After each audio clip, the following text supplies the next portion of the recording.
When we're young, there's this strong belief that family will always be there for us.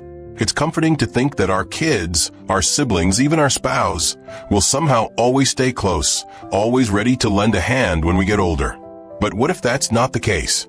What if life takes a turn, and one day you find yourself standing alone? The truth is, life doesn't always follow the script we imagined.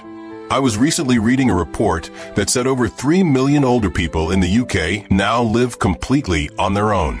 That's nearly 30% of the elderly population, and that number's climbing every single year.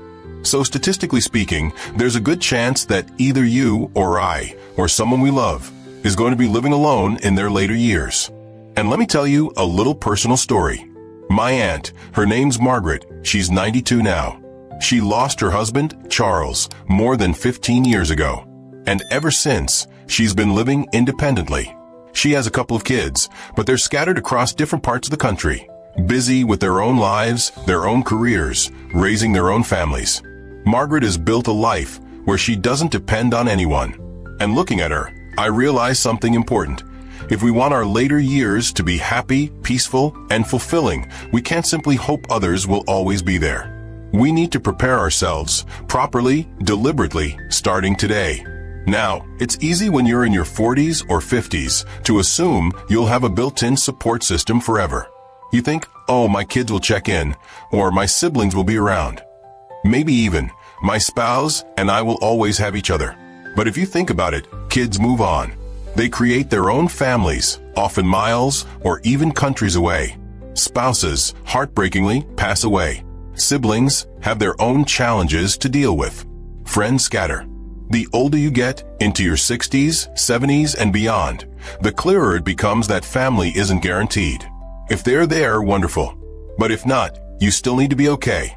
You need to build a life that's rich, independent, and joyful, no matter what. That's why I developed something I call my 6-pillar operating system, or 6POS for short. It's the foundation that keeps my life strong and meaningful without depending on anyone else. I started working on this system back in my early 50s, long before I thought I would need it. And now, entering my 60s, I can tell you, it's one of the best things I ever did for myself. Today, I'm going to walk you through these 6 pillars. They're simple but powerful. They're the real safety net you can trust after 60. They are your true support system, far more reliable than simply hoping someone else will be there for you. And just so you know, I'll be going through the pillars in a very particular order, saving the most important one for last. So stick with me until the end, because that last pillar, it's the one everything else rests on. All right, let's dive into it. Pillar 1, physical health. Your body is the foundation. I'm starting with this because, frankly, if you don't have your health, the rest of it doesn't matter. When I was in my late 30s and 40s, I took my body for granted. Too much processed food, too many late nights, not enough movement. I always figured I'll deal with it later. Well, let me tell you, later shows up a lot faster than you expect. A few years ago, I had a bit of a wake-up call. I had to undergo surgery to have my gallbladder removed. And that whole experience, the hospital stays, the slow recovery, made me realize just how fragile things can get if you're not careful. It wasn't just the surgery itself, it was the months afterward, rebuilding strength, regaining stamina. It humbled me. Today, I prioritize my physical health like my life depends on it, because it does. I don't mean running marathons or punishing yourself at the gym, either. For me, it's about the basics. I strength train 3 times a week. Nothing crazy, just keeping my muscles engaged, keeping my body functional. I aim to get at least 7,000 steps every single day. Not by planning elaborate hikes, simply by weaving movement into daily life. Walking to the store, taking the stairs, strolling around the block after dinner. And nutrition, that's a big one. I shifted away from heavy processed foods and towards a diet rich in fruits, vegetables, healthy fats, and good proteins. I don't obsess, but I'm mindful because what you eat feeds your brain and your body. The goal isn't just to avoid disease. The goal is vitality. You want to be the person who can still travel, still walk unaided, still garden, still dance when you're 80 or 90 years old. not the one stuck indoors, trapped by a body that failed too soon. If you're listening to this right now, and you know you've been putting health on the back burner, hear me. It's not too late. Start small. Walk 10 minutes a day. Swap one unhealthy meal for something nourishing. Build from there. Your future self is begging you to take your health seriously. Today. Pillar 2, mental flexibility, keeping your mind open. Now let's talk about the second pillar, and it's just as crucial, your mindset. Look, aging is inevitable, but becoming rigid, closed-minded, out of touch, that's optional. I've seen so many people, good people, slowly shrink their world as they get older. They stop learning. They resist change. They scoff at new technology, new ideas, new ways of living. And before they know it, they're trapped inside a very small, very lonely world. I don't want that for myself, and I don't want that for you.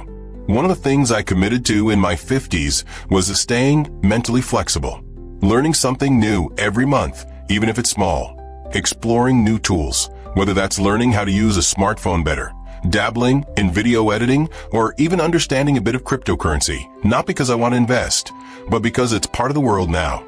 When I come across a new concept or something I don't understand, I don't dismiss it.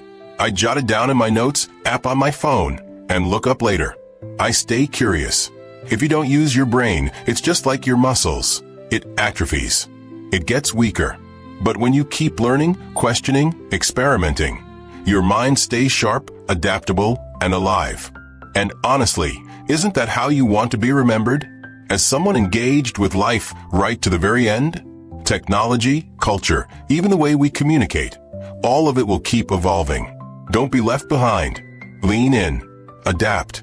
Stay open. It's one of the greatest gifts you can give yourself. Now moving on to the third pillar, and this one's close to my heart.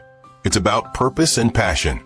Because let's be honest, if you don't have a reason to get out of bed in the morning, if you don't feel like you're still contributing something meaningful, life can start to lose its flavor pretty quickly.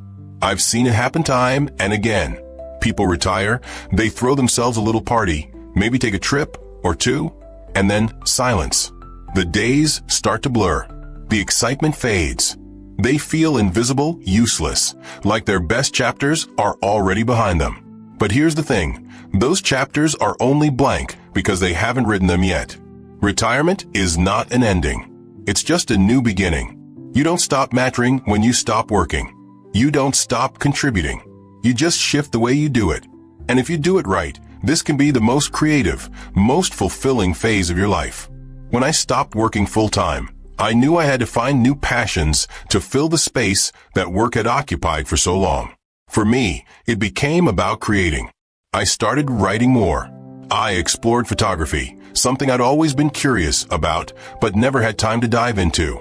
Eventually, I even dipped my toes into video making, which led to this very channel you're watching today. You don't need to start a business or write the next great novel, unless you want to, of course. Passion can be anything. Volunteering at a community center, mentoring young people, learning to paint, building model ships, anything that lights you up inside. It doesn't have to make money. It doesn't have to impress anyone. It just has to matter to you. I often think about the famous study done by Bronnie, who worked with people in palliative care. She documented the top regrets of the dying, and right near the top of that list was, "I wish I hadn't worked so hard." Not because work itself was bad, but because they missed out on the passions, the relationships, the adventures they could have pursued instead. Don't let that be you. Find your passion now, while there's still so much time left to enjoy it. You still have blank pages to fill. And trust me, the story you can write in your 60s, 70s, and even 80s can be every bit as vibrant, if not more so, than anything that came before. And that brings me naturally to the fourth pillar, prosperity and financial security. Now, I know prosperity sounds like a big, fancy word, maybe even a little intimidating.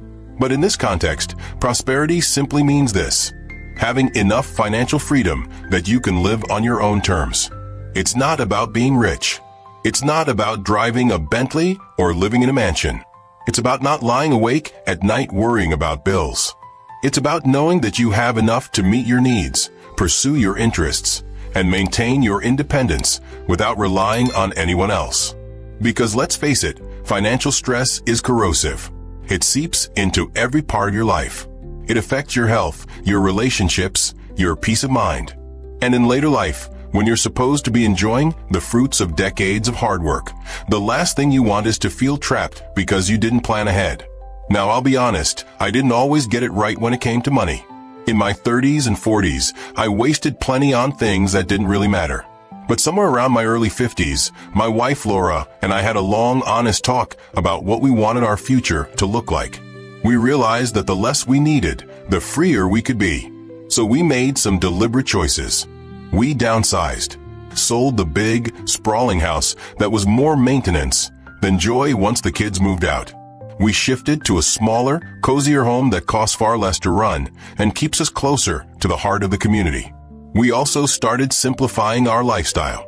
We didn't cut out the things we loved, like travel or the occasional nice dinner, but we became much more mindful about spending. It's amazing how freeing it is to realize you don't need to keep up with anyone anymore. You're not competing. You're not trying to impress. You're just living simply, happily, within your means. And for a little fun on the side, and to keep some cash flowing, I took up buying and selling collectible books and vintage toys. I love treasure hunting at local markets and flipping rare finds on eBay.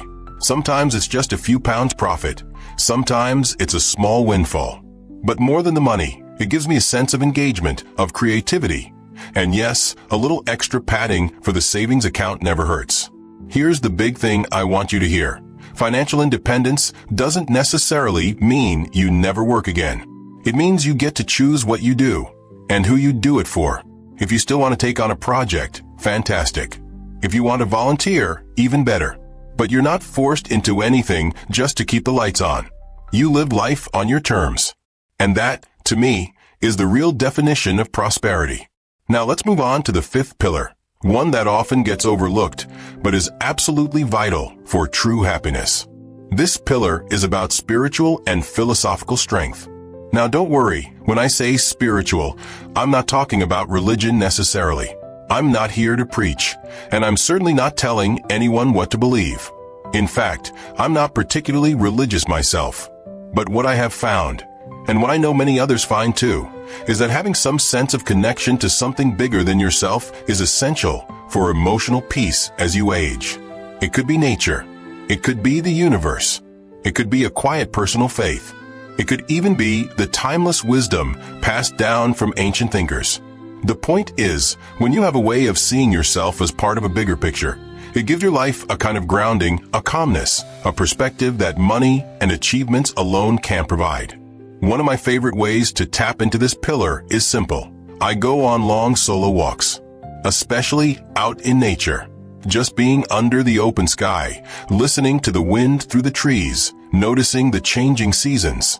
It does something to you. It strips away the noise. It reminds you how small you are, but also how connected you are to everything around you.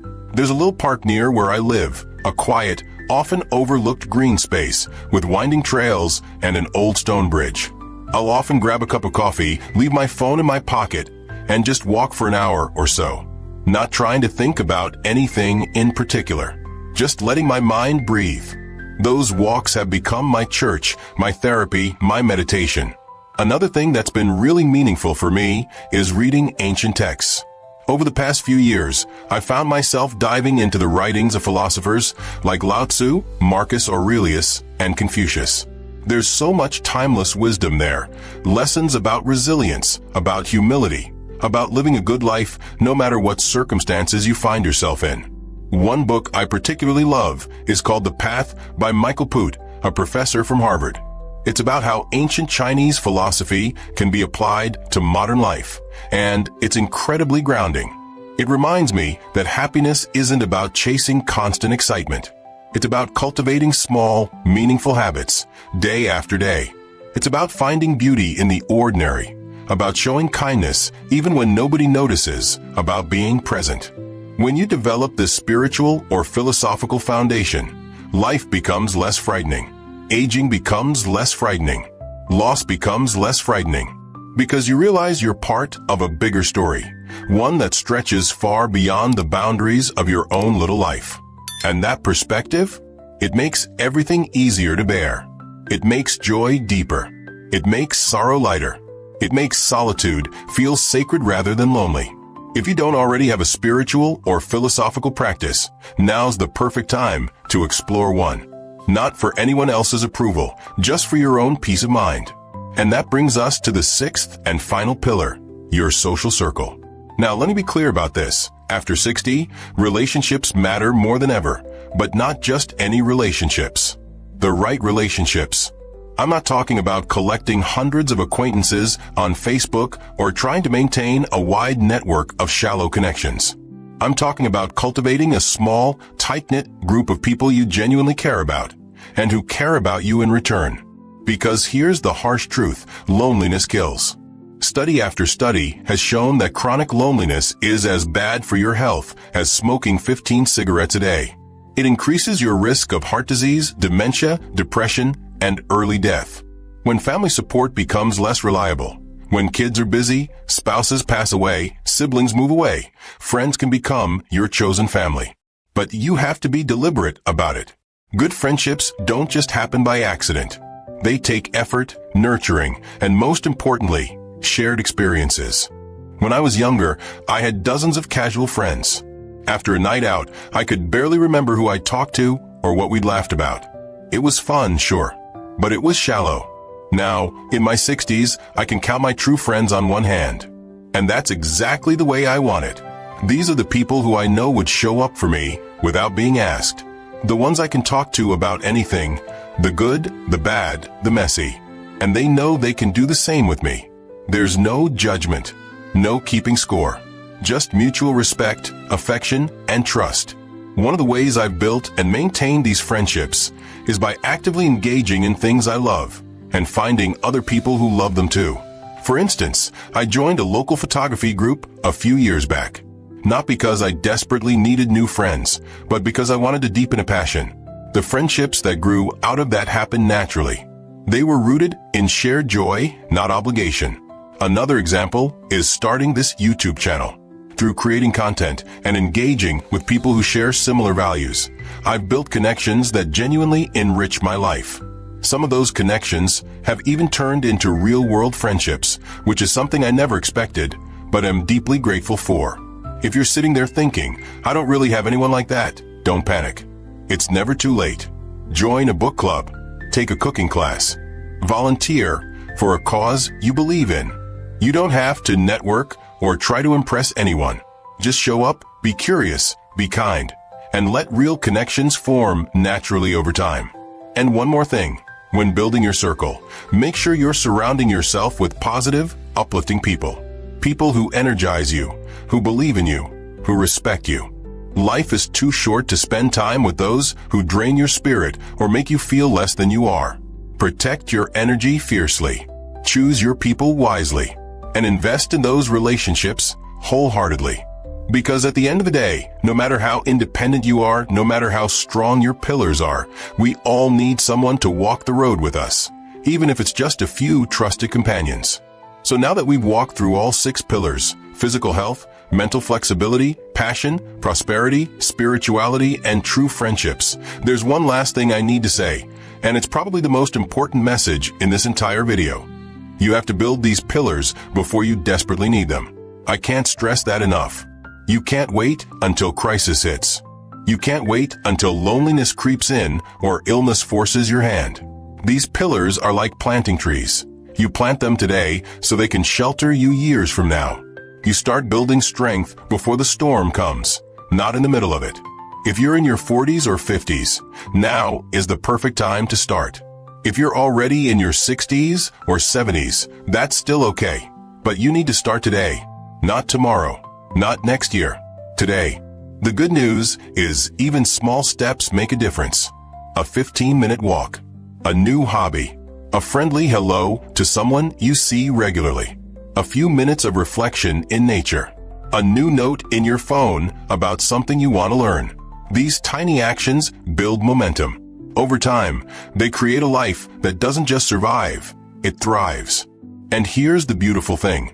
When you strengthen these pillars, not only do you make your own life better, but you also become a source of strength for others. Your independence, your energy, your example, it ripples outward. You inspire your kids, your friends, even strangers you meet along the way. You show the world that aging isn't about shrinking. It's about expanding into wisdom, into freedom, into real, lasting joy. So as you finish watching this today, I want to leave you with a question. Which pillar do you feel strongest in right now? And which one needs a little more love and attention? Leave me a comment below. I'd love to hear your thoughts. And if you found this helpful, maybe share it with someone else who's starting to think about their future too. You never know whose life you might impact just by sending a little encouragement their way. Remember, family is a blessing, but they are not a plan. You are your own best safety net. And the life you build, with your own 2 hands, with your own 2 feet, that's the life that will carry you forward, strong and steady, no matter what. Thanks for spending this time with me. Until next time, take care of your body, nurture your mind, follow your passions, protect your peace, cherish your friendships, and above all, live life on your terms. See you in the next video.